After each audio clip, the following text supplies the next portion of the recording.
ನಮಸ್ಕಾರ, ಸ್ಪೇಡ್ ನ್ಯೂಸ್ಗೆ ಸ್ವಾಗತ. ನಾನು ಚಂದ್ರಕಲಾ ನೂತನಗೌಡ. ದೇವೇಗೌಡರಿಗೆ ಮೋಸ ಮಾಡಿದ ಬಿಜೆಪಿ.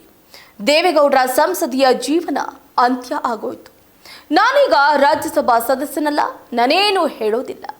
ಇತ್ತ ಸುಮಲತಾಗೂ ಇಲ್ಲ, ದೇವೇಗೌಡರಿಗೂ ಸಿಗಲಿಲ್ಲ ಬಿಜೆಪಿಯ ಟಿಕೆಟ್.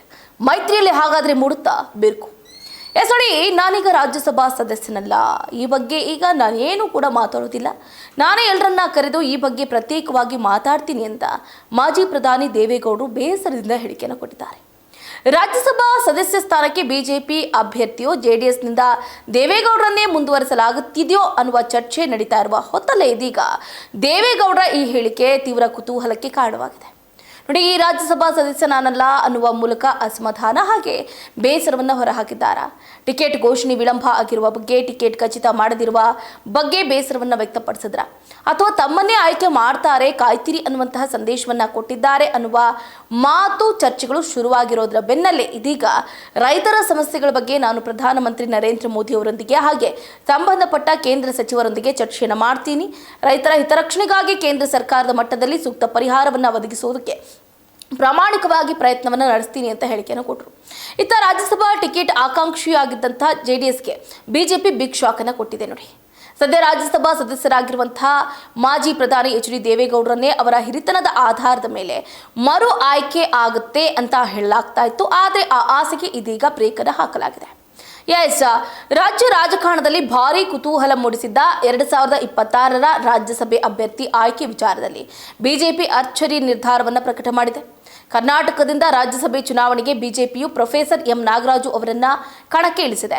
ಮೈತ್ರಿ ಪಕ್ಷದ ನಾಯಕರಾಗಿದ್ದಂತಹ ದೇವೇಗೌಡರು ರಾಜ್ಯಸಭೆ ಮರು ಪ್ರವೇಶಿಸಿದ ಕನಸಿಗೆ ಬಿಜೆಪಿ ತಣ್ಣೀರನ್ನ ಎರಚಿದೆ. ಮೈತ್ರಿಯಲ್ಲಿ ಬಿರುಕು ಮೂಡುತ್ತಾ ಅನ್ನುವ ಪ್ರಶ್ನೆ ಕೂಡ ಮೂಡ್ತಾ ಇದೆ. ಮತ್ತೊಂದು ಕಡೆ ಟಿಕೆಟ್ ನಿರೀಕ್ಷೆಯಲ್ಲಿದ್ದ ಸುಮಲತಾಗೂ ಬೇಸರವಾಗಿದ್ದು ಬೆಂಬಲಿಗರು ಸಿಡಿದೇಳುವ ಸಾಧ್ಯತೆ ಇದೆ ಎನ್ನಲಾಗ್ತಾ ಇದೆ. ನೋಡಿ, ಲಾಬಿಗೆ ಮಣೆ ಹಾಕಲಿಲ್ಲ ಯಾಕೆ ಬಿಜೆಪಿ ಹೈಕಮಾಂಡ್? ದೇವೇಗೌಡರಿಗೂ ಸಿಗಲಿಲ್ಲ ಟಿಕೆಟ್, ಜೆಡಿಎಸ್ಗೆ ಬಿಗ್ ಶಾಕ್ ಅನ್ನು ನೀಡಿದೆ. ನೋಡಿ, ರಾಜ್ಯಸಭಾ ಟಿಕೆಟ್ ಆಕಾಂಕ್ಷಿಯಲ್ಲಿದ್ದಂತಹ ಜೆಡಿಎಸ್ಗೆ ಬಿಜೆಪಿ ಶಾಕ್ ಮೇಲೆ ಶಾಕ್ ಅನ್ನು ಕೊಟ್ಟಿತ್ತು.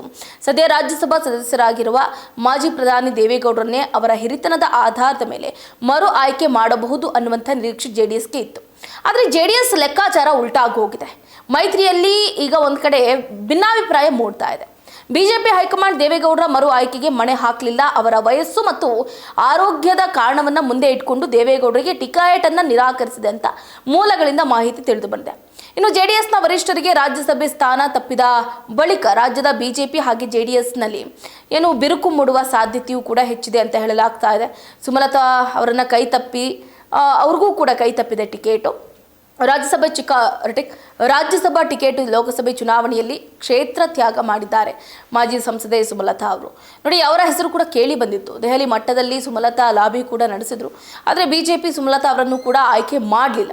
ಇದರಿಂದ ಮಂಡ್ಯ ಮೈತ್ರಿಯಲ್ಲಿ ಮಹಾಬಿರುಕು ಮೂಡೋ ಸಾಧ್ಯತೆ ಇದೆ ಎನ್ನಲಾಗ್ತಾ ಇದೆ. ಸ್ಫೋಟಗೊಳ್ಳಲಿದೆ ಅಸಮಾಧಾನ. ನೋಡಿ, ಬಿಜೆಪಿ ನಡೆಯಿಂದ ಆಕಾಂಕ್ಷಿಗಳಲ್ಲಿ ಅಸಮಾಧಾನ ಸ್ಫೋಟಗೊಂಡಿದೆ.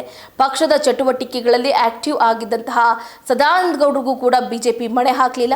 ಇದೀಗ ರಾಜ್ಯಸಭೆ ಕೈ ತಪ್ಪಿದ್ದಕ್ಕೆ ಪಕ್ಷದಿಂದ ಸುಮಲತಾ ಅಂಬರೀಷಾಗೆ ಸದಾನಂದ ಗೌಡರು ಅಂತರ ಕಾಯ್ದುಕೊಳ್ಳುವಂತಹ ಸಾಧ್ಯತೆ ಇದೆ ಎನ್ನಲಾಗ್ತಾ ಇದೆ. ಇದೆಲ್ಲದರ ನಡುವೆ ನೋಡಿ, ಮಾಜಿ ಪ್ರಧಾನಿ ದೇವೇಗೌಡರನ್ನೇ ಬಿಜೆಪಿ ಕೈಬಿಟ್ಟಿದ್ದು ರಾಜ್ಯದಿಂದಲೇ ಮತ್ತೊಮ್ಮೆ ರಾಜ್ಯಸಭೆಗೆ ಹೋಗುವ ಆಸೆ ಹೊಂದಿದ್ದ ಮಾಜಿ ಪ್ರಧಾನಿಗೆ ನಿರಾಸೆಯಾಗಿದೆ. ಒಕ್ಕಲಿಗ ಸಮಾಜ ಕಡೆಗಣನೆಯ ಆರೋಪ ಕೂಡ ಕೇಳಿ ಬಂದಿದೆ. ಒಟ್ಟಾರೆಯಾಗಿ ಮಾಜಿ ಪ್ರಧಾನಿ ದೇವೇಗೌಡರು ಮತ್ತೊಮ್ಮೆ ರಾಜ್ಯಸಭೆಗೆ ಎಂಟ್ರಿಯನ್ನು ಕೊಡ್ತಾರೆ ಅಂತ ಹೇಳಲಾಗ್ತಾ ಇತ್ತು. ಆದರೆ ಅವರಿಗೆ ವಯಸ್ಸಾಗಿದೆ, ಅನಾರೋಗ್ಯದ ಸಮಸ್ಯೆಗಳು ಆಗಾಗ ಬರ್ತಾ ಇರುತ್ತೆ. ಅವರ ಆರೋಗ್ಯದ ಹಿತದೃಷ್ಟಿಯಿಂದ ನಾವು ಅವ್ರಿಗೆ ಟಿಕೆಟ್ ಅನ್ನ ಕೊಟ್ಟಿಲ್ಲ ಅಂತ ಬಿಜೆಪಿ ಹೇಳಿಲ್ಲ ಅಂದ್ರೂ ಕೂಡ ಮಾಡಿರುವಂತಹ ಕೆಲಸ ಅಂದ್ರೆ ಬಿಜೆಪಿ ಬೇರೆಯವರಿಗೆ ಟಿಕೆಟ್ ಅನ್ನ ನೀಡೋದ್ರ ಮುಖಾಂತರ ಎಲ್ಲೋ ಒಂದು ಕಡೆ ಒಕ್ಕಲಿಗ ಸಮುದಾಯದ ಪ್ರಬಲ ನಾಯಕನನ್ನ ಕಡೆಗಣಿಸಿದೆ ಅಂತ ಹೇಳಿದ್ರು ಕೂಡ ತಪ್ಪಾಗ್ಲಿಕ್ಕಿಲ್ಲ. ಇದಾಗಿತ್ತು ಇವರಿಗಿನ ಅಪ್ಡೇಟ್. ನೋಡ್ತಾ ಇರಿ ಸ್ಪೀಡ್ ನ್ಯೂಸ್, ಸುದ್ದಿ ನಿಮ್ಮದು, ವೇಗ ನಮ್ಮದು.